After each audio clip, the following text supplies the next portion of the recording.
welcome to Books on the Go.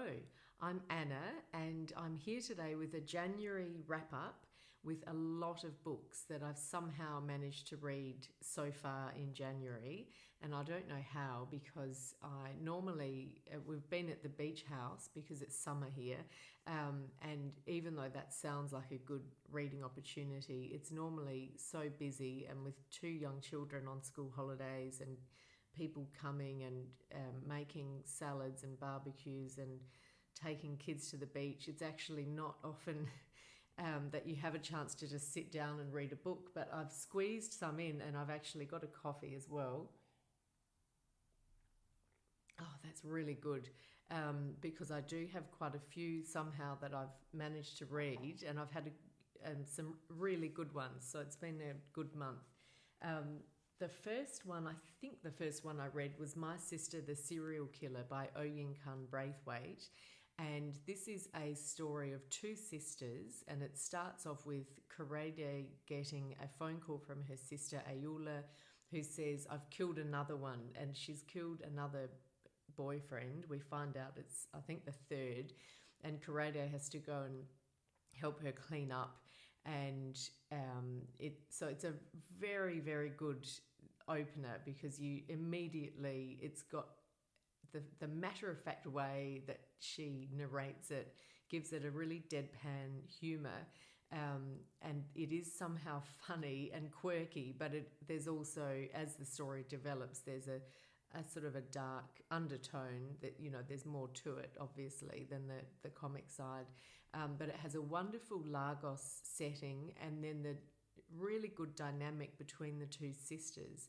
So it's told, and the writing's really fresh and energetic, and I think she wrote it quite quickly, and that gives it, I think, a bit of the energy. And it does, even though it's short chapters and quite snappy, you still get just enough, and I like that style where she's giving you just enough detail to get a real sense of the characters, so that there's a lot to think about and discuss. And we did a podcast on it last week. Annie and I both really enjoyed it. And then you also get flashbacks to their life when their father was alive, who had been quite violent. So you start to get a sense of the sisters' backstory and how they've turned out to be how they are. So Kyung, the really older, responsible one who's works as a nurse in a hospital, and then Ayula, who's beautiful and vain, and no one's ever said no to her, and so and she's the one who has become a serial killer. So it's funny, but it's also serious, and it was actually a great summer read, and I highly recommend it. So that's My Sister the Serial Killer. And then I had one this is Slowness by Milan Kundera, and Milan Kundera is an author who I only discovered it's probably about 8 years ago, 7 or 8 years ago now, but late in terms of how long he's been writing. And I read The Unbearable Lightness of Being, and I really love his writing style, which is very light and direct. And I love his non-fiction as well. He writes very interesting essays, and he's very erudite.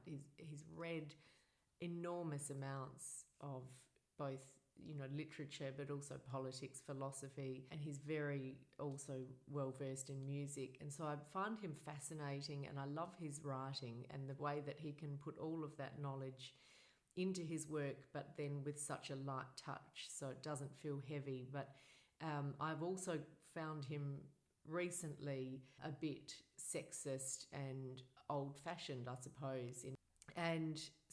But in the meantime, I have been buying his work as I find it. So I have, from a secondhand bookstore, I think I found some of these really nice hardback old editions. And this one actually came with the review. So this is 1996, and someone had kept, a review of it from the paper in 1996, which I really like. So I've had it on my shelf and I hadn't got to it, but it was set in summer. I think it's One Midsummer's Night. So I had it on a summer reading TBR that I'd sort of made.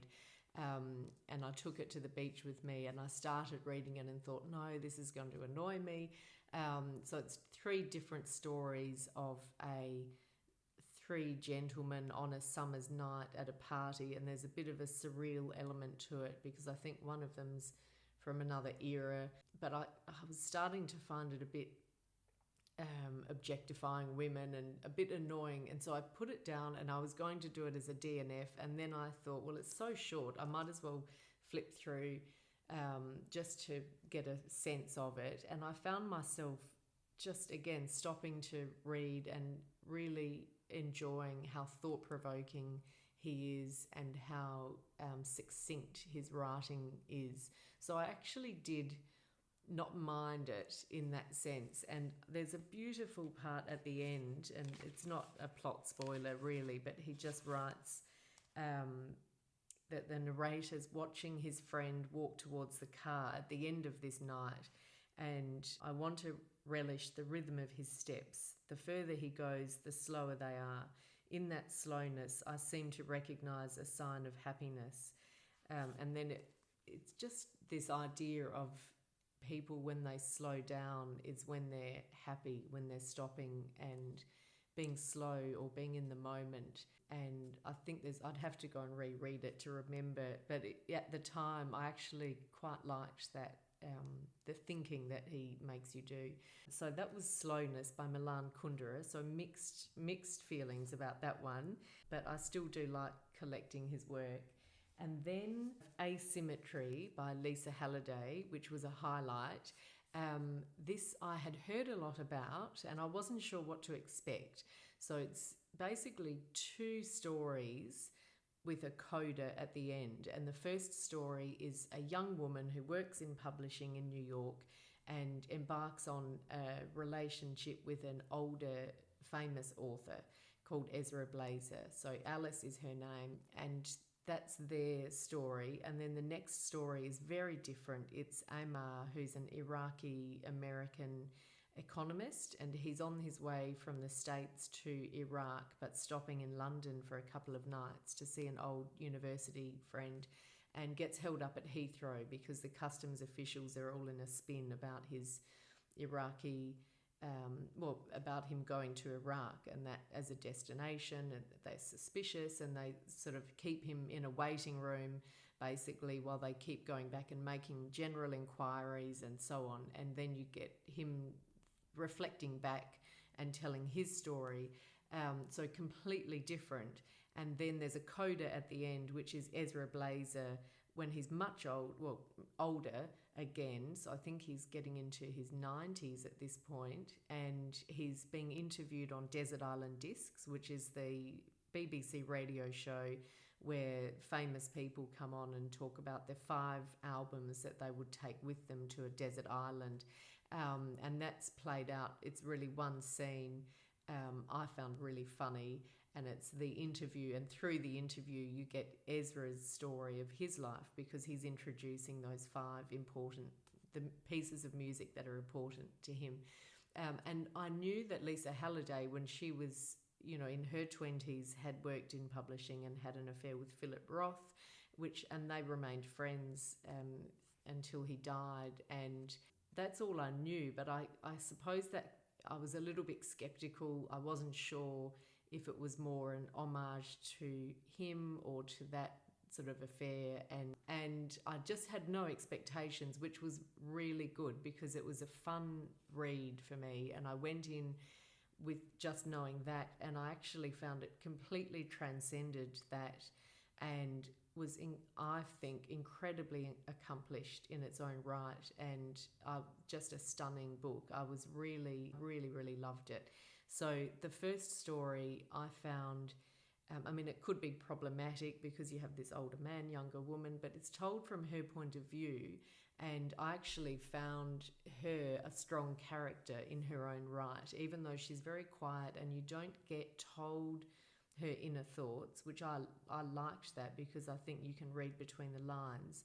And even though he's such a magnetic, charismatic character and of such stature, he still doesn't overtake her in the story, and that I really sort of appreciated. I thought it was very balanced, and it was told with a lot of affection, and so it's a really intimate story. And she asks him at one point, because he's also a mentor to her, but she's talking about writing, but she says, shouldn't novels be about the important things, the world affairs, wars, terrorism, things like that? And he said, no, it's more important that it's well written.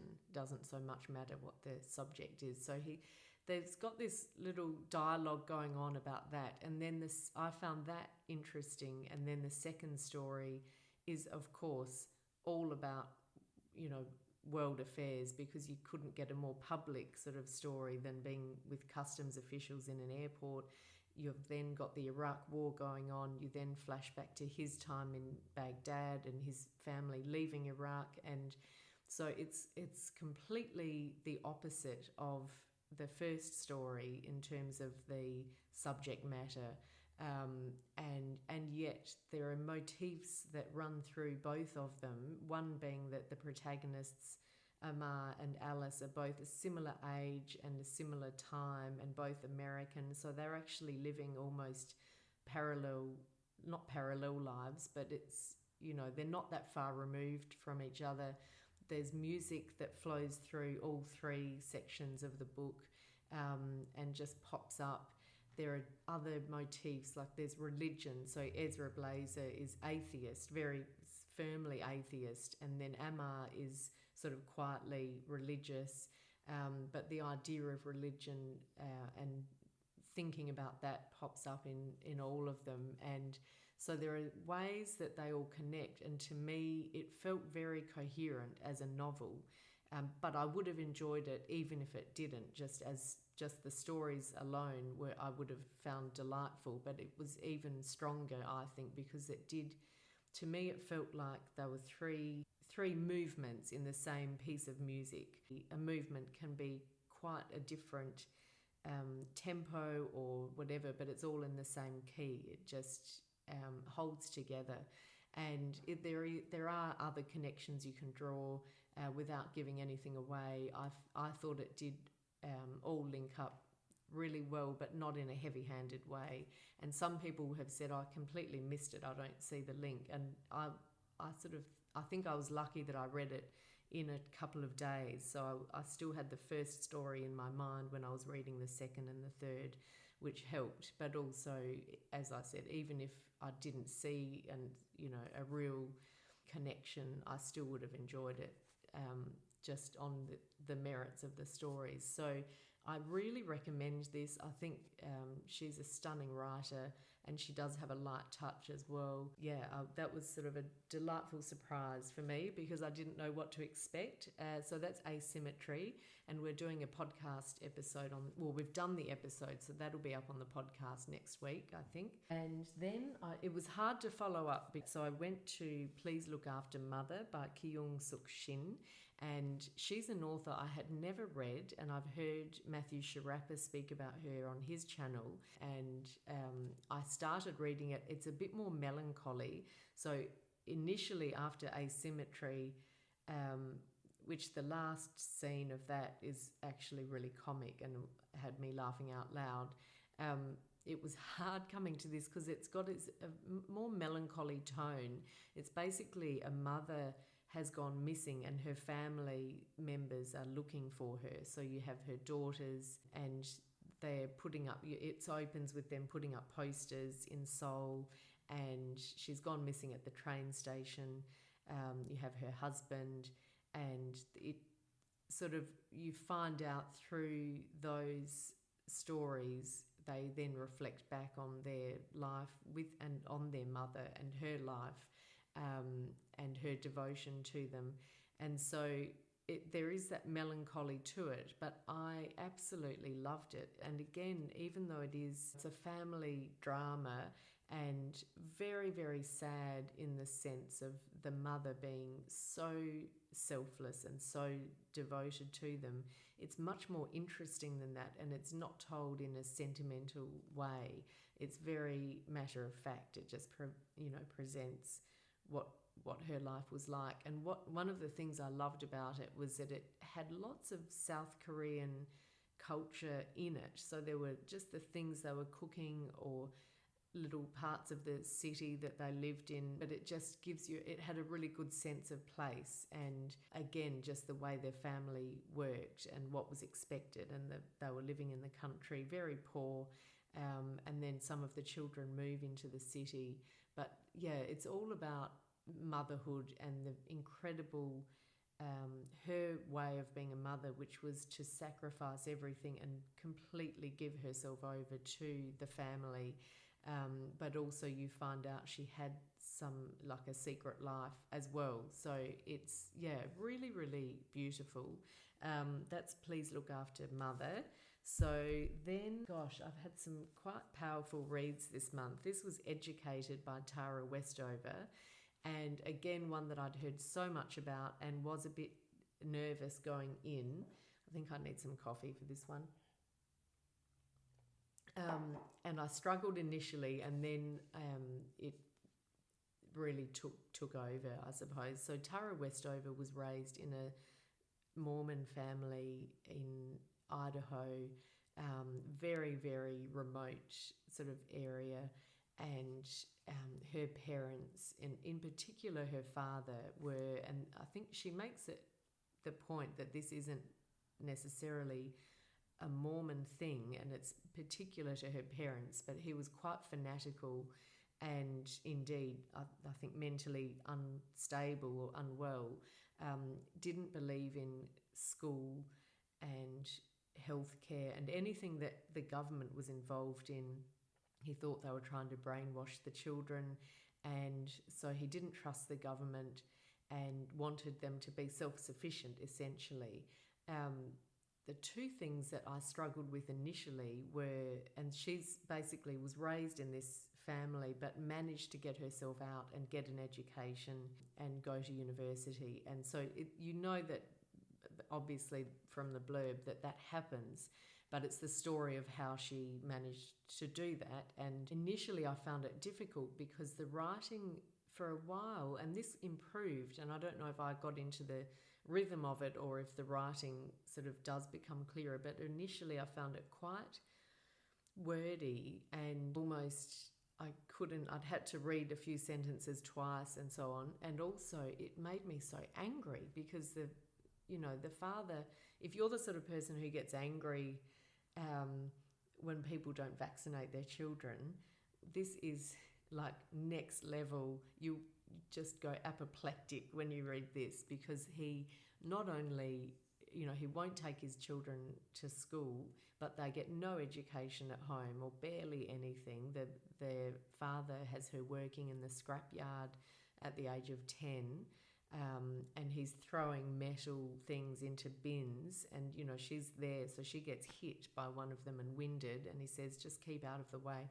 So it's actually, and then at one point he has her on a forklift and she falls off and seriously injures herself, but they won't go to hospital, and he says something like, oh, God won't let you get hurt, or God will do what's best and take her home for herbal remedies. And so it's actually beyond just, not trusting doctors or vaccinations or whatever, but really, putting his children in harm's way, and abuse of the children. So I was getting so cross with that. And then the lack of education, depriving, and, in a first world country, because I think of families in third world developing countries where they would love to send their kids to school and they don't have the opportunity.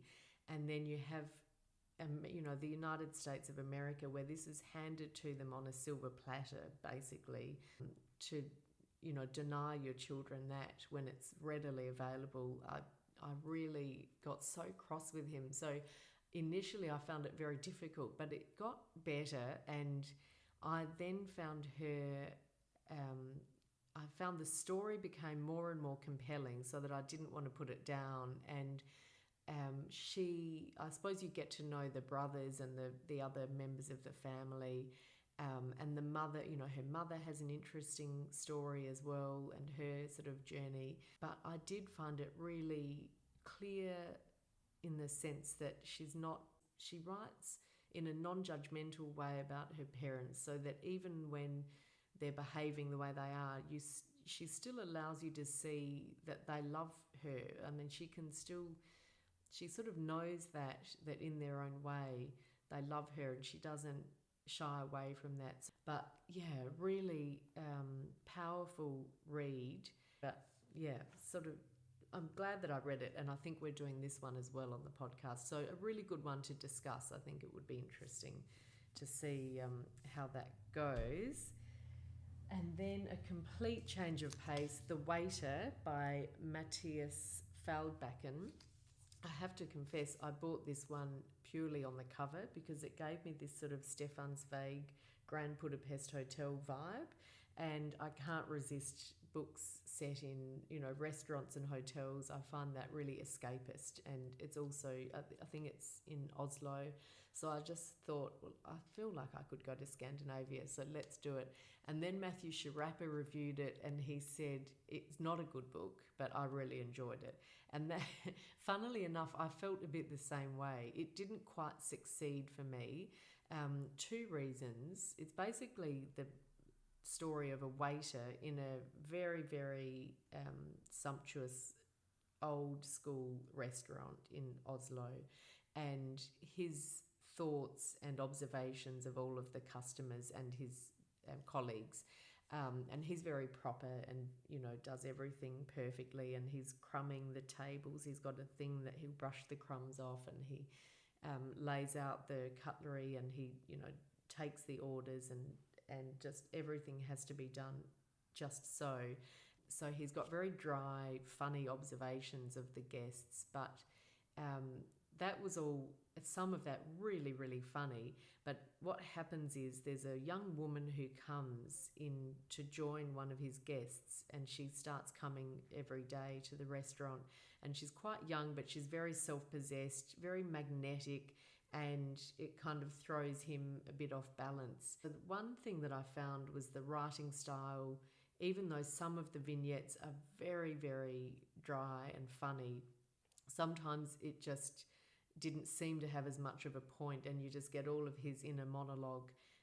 But, it wasn't all, it was a bit uneven as to which scenes were really necessary and which could have been cut out. And he'll go and sometimes he'll describe someone and really be listing off the brands that they wear and this and that and the other. So it was a little bit not as crisp and clean as it could have been. And the other thing that was a bit bizarre was the woman. I never quite understood what her role was, why she threw him off his game so much. And by the time it ended, towards the end, there was a scene where I almost wondered if the whole thing was a dream, or if it was him telling stories to someone and looking through the window and kind of imagining that was his life, that he worked in that fancy restaurant. I wasn't quite sure. That's how sort of unreal it was. It wasn't quite, the story didn't quite take for me. So I struggled with that, and at the same time, all of the vignettes were really funny, and it was a light read. So I enjoyed it as an escapist read, and just a complete change of pace from Educated. So that's The Waiter by Matias Faldbakken. And then the last one, or the one I've read most recently, is 100 Years of Dirt by Rick Morton.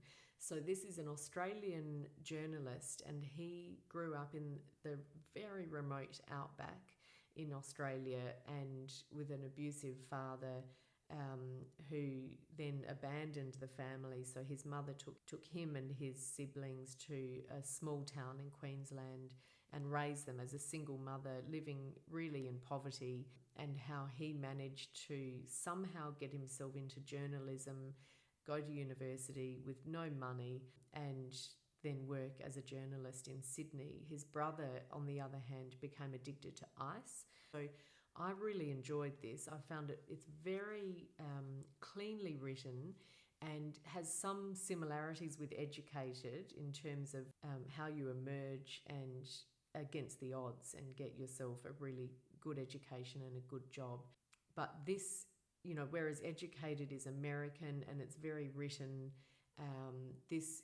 it felt a bit fresher to me. It had more of an Australian, it was a different sensibility, but I really found that refreshing, and I really like his writing style. He's very honest, so there are so many elements to this. He's also comes out as gay, and his father rejects him at that point, and so that's a big turning point in his life.